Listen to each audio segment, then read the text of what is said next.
जैसा कि आजकल एक प्रचलन में विशेष रूप से आ रहा है कि सरकारें किसकी किसी की भी हो, लेकिन दिक्कत इस बात की आती है कि जब उनका कोई निर्णय अगर गलत होता है या किसी तरह की कोई दिक्कत होती है तो निश्चित रूप से धरना प्रदर्शन होता है और इसमें दबाने के लिए सरकार कुछ ऐसा काम करती है जिसकी वजह से आदमी को परेशानी का सामना करना पड़ता है। तो उस धरना प्रदर्शन से सरकारों को बहुत दिक्कत होने लगती है। जैसा कि आप लोगों के बीच कुछ समय से आप लोग देख रहे होंगे कि बिहार में एक बीपीएससी एग्जाम को लेकर के, री एग्जाम को लेकर के छात्रों द्वारा विरोध प्रदर्शन हो रहा है। इसी के साथ साथ कुछ पार्टियां हैं जो भी वो छात्रों के समर्थन में धरना प्रदर्शन कर रही हैं। कुछ समय पहले छात्रों के प्रदर्शन को रोकने के लिए पुलिस ने पटना में जबरदस्त लाठीचार्ज किया, जिसमें काफी छात्र घायल हो गए और कुछ गंभीर रूप से घायल होने के बाद हॉस्पिटल में एडमिट हो गए। ये निश्चित रूप से छात्रों की बातों को सरकार को सुननी चाहिए थी और फिर उस पे वार्ता करके एक निर्णय लेना चाहिए था, लेकिन ऐसा नहीं हुआ। इसी के बाद कुछ समय से उसके बाद जो है प्रशांत किशोर जी जन स्वराज पार्टी के संयोजक हैं, संस्थापक हैं और उन्होंने भी एक आमरण अनशन गांधी मैदान पे पटना में स्टार्ट किया, जो कई दिनों से चल रहा था। साथ में अन्य जगह भी अन्य विपक्ष की पार्टियां हैं, जैसे राष्ट्रीय जनता दल या अन्य लोगों की भी है जो किसी न किसी तरह से समर्थन में छात्रों के आए हुए हैं और वो इसका विरोध कर रहे हैं, कह रहे हैं कि छात्रों की बातें सुननी चाहिए। इसके बाद जो गांधी मैदान पे पटना में जो आमरण अनशन प्रशांत किशोर जी का चल रहा था, उसको सरकार ने हर तरीके से प्रयास किया कि आमरण अनशन खत्म कर दे, लेकिन वो उसको खत्म नहीं किया।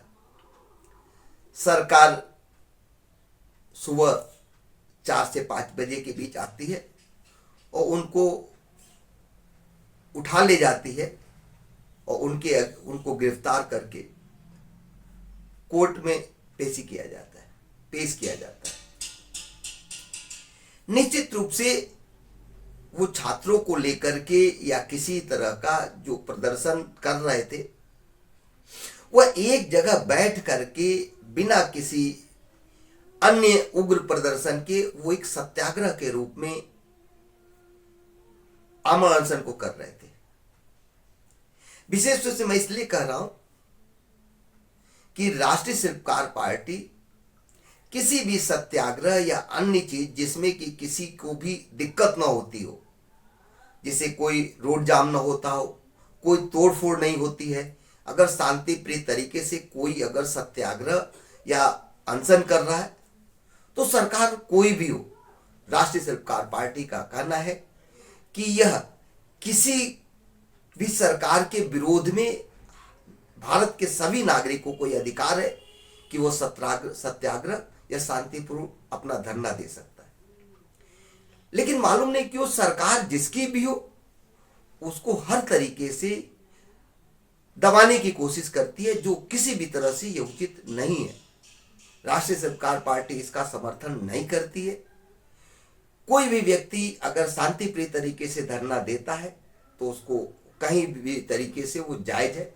और वो कोशिश किया जाना चाहिए कि उसको धरना प्रदर्शन को शांतिप्रिय तरीके से वार्ता के द्वारा उसको खत्म कराया जाए, बलपूर्वक की इसमें कोई जरूरत नहीं है। लेकिन मालूम नहीं सरकारें जिसकी भी है वो धरना प्रदर्शन को तोड़ने के लिए विशेष रूप से बलपूर्वक उसका प्रयोग करती है, कोई ना कोई आरोप लगा करके उनको गिरफ्तार कर लेती है। जैसा कि इसमें प्रशांत किशोर जी में भी हुआ कि उनको पुलिस गिरफ्तार कर ली, उसके बाद उनको कोर्ट में पेशी किया गया। कोर्ट में पेशी के बाद वह 14 दिनों के न्यायिक हिरासत में भेजे गए,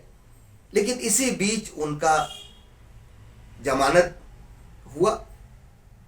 और जमानत के बाद वो बिना शर्त बाहर आए। राष्ट्रीय शिल्पकार किसी भी पार्टी का समर्थन न करती है न विरोध करती है। राष्ट्रीय शिल्पकार पार्टी का मुख्य रूप से यही कहना है कि ये सभी को अधिकार है, यह अपनी सरकार है और देश में लोकतंत्र है, और इसलिए लोकतंत्र के नाते किसी भी प्रदर्शन को जबरदस्ती किसी भी सरकार द्वारा दबाया नहीं जाना चाहिए। ये राष्ट्रीय शिल्पकार पार्टी का विचार है और यह कोई ऐसी हुकूमत नहीं है जो कि जोर जबरदस्ती से उसको काम को करो या कोई विदेशी ताकत की हो। तो उस टाइप की नहीं होने के बाद जब देश की सरकार है, प्रदेश की सरकार है, कभी वही सरकार जो आज सत्ता में बैठे वो विपक्ष में होते हैं तो उनके साथ भी ऐसा होता है, वही जो विपक्ष में हो तो सत्ता पक्ष में आते हैं तो विपक्ष के साथ करने लगते हैं। तो ऐसा क्यों किया जाता है, ये समझ से परे की बात है कि वही चीज जब सत्ता में रहते हैं तो उनको लगता है कि कुछ भी गलत नहीं हो रहा है, और जो विपक्ष में होता है उसको लगता है कि सब कुछ गलत ही गलत हो रहा है। जबकि राष्ट्रीय शिल्पकार पार्टी का कहना है कि सरकारें सभी गलत निर्णय नहीं लेती हैं, लेकिन फिर भी अगर किसी को भी किसी चीज में प्रदर्शन की जरूरत है तो कर सकता है। इसी तरह से जब सत्ता पक्ष में होता है तो लगता है कि वो हम जो भी काम कर रहे हैं वो सब सही है, लेकिन ऐसा नहीं है, सब निर्णय सही नहीं होता है। कहीं भी कोई जरूरत पड़ती है तो उसको रोल बैक करना होता है, वो केंद्र की सरकार हो या प्रदेश की सरकार हो। कहीं भी किसी को दबा करके अपने चीज को लागू नहीं कराना चाहिए। तो इसलिए जैसे आप सत्ता में हो तो आप विपक्ष में होंगे, विपक्ष में होंगे तो सत्ता में आएंगे। तो राष्ट्रीय शिल्पकार पार्टी का मुख्य रूप से यही कहना है कि वो किसी की भी सरकार हो, जो भी विपक्ष में हो, जो भी विपक्ष में अन्य पार्टियां हो, अगर उनको ऐसा कुछ लगता है या किसी चीज के हित में लगता है कि सरकार द्वारा जो निर्णय लिया गया है ये हित में नहीं है तो उसका वो विरोध कर सकती है, और इसमें कहीं से दिक्कतें नहीं होनी चाहिए कि वो विरोध न करें। और विरोध करने के बाद आप उससे वार्ता कीजिए, वार्ता के बाद उसका समाधान निकालिए। ऐसा नहीं है कि समाधान बार बार राष्ट्रीय शिल्पकार पार्टी का कहना है कि किसी चीज का निर्णय समाधान बातचीत के द्वारा हो सकता है, लेकिन ऐसा क्यों नहीं है कि वो बातचीत के द्वारा नहीं हो पाता है। और एक अंतोगत्वा यही रास्ता अपनाया जाता है कि लाठीचार्ज किया जाए, बलपूर्वक उस प्रदर्शन को रोका जाए और हर तरीके से उसको किसी न किसी आरोप में, अनेक धाराओं में उनको गिरफ्तार किया जाए। ये प्रक्रिया लगातार सभी सरकारों में चलती रहती है, जिसका राष्ट्रीय शिल्पकार पार्टी समर्थन नहीं करती है, और उसका विशेष रूप से सभी सरकार, वो किसी भी प्रदेश में हो, उत्तर प्रदेश में हो, बिहार में हो, राजस्थान में हो, महाराष्ट्र में हो, दिल्ली में हो, पंजाब या हरियाणा या जम्मू, जहां भी हो, अगर कोई भी व्यक्ति बिना तोड़ फोड़ के, मैं तोड़ फोड़ का समर्थन नहीं करता हूं, न राष्ट्रीय शिल्पकार पार्टी समर्थन करती है, लेकिन राष्ट्रीय शिल्पकार पार्टी का यही कहना है कि अगर कोई भी पार्टी हो या संगठन हो, किसी चीज का विरोध अगर शांतिपूर्ण तरीके से कर रहे हो, कोई भी संगठन या पार्टी, तो उस पर वार्ता किया जाना चाहिए, प्रतिनिधि मंडल का होना चाहिए। ऐसा नहीं कि वो वार्ता का नहीं वो ख्याल करेंगे, अगर वो संभव होता है तो उनको बातचीत द्वारा उसको समझाया जाए और इसको बीच का रास्ते निकाल करके उन पे समाधान किया जाना चाहिए। अगर कोई विरोध प्रदर्शन में कोई तोड़ फोड़ और अन्य चीज करता है, रोड जाम करता है, किसी को दिक्कत होती है, तो सरकार निश्चित रूप से स्वतंत्र है कि उसमें उसको जो भी उचित लगता है, वहां के प्रशासन को जो उचित लगता है उस पर वो कार्रवाई कर सकती है। लेकिन अंत में मेरा राष्ट्रीय शिल्पकार पार्टी का यही कहना है कि जो भी इस टाइप का प्रदर्शन करता है उसको वार्ता शांतिपूर्ण तरीके से कंप्लीट किया जाना चाहिए, और उस पे लाठीचार्ज या बलपूर्वक किसी भी तरह से किसी को उठाया नहीं जाना चाहिए, गिरफ्तार नहीं किया जाना चाहिए, और इस तरीके से बातचीत द्वारा उसको समाधान किया जाना चाहिए। इसी के साथ साथ जय हिंद, जय भारत, जय राष्ट्रीय शिल्पकार पार्टी।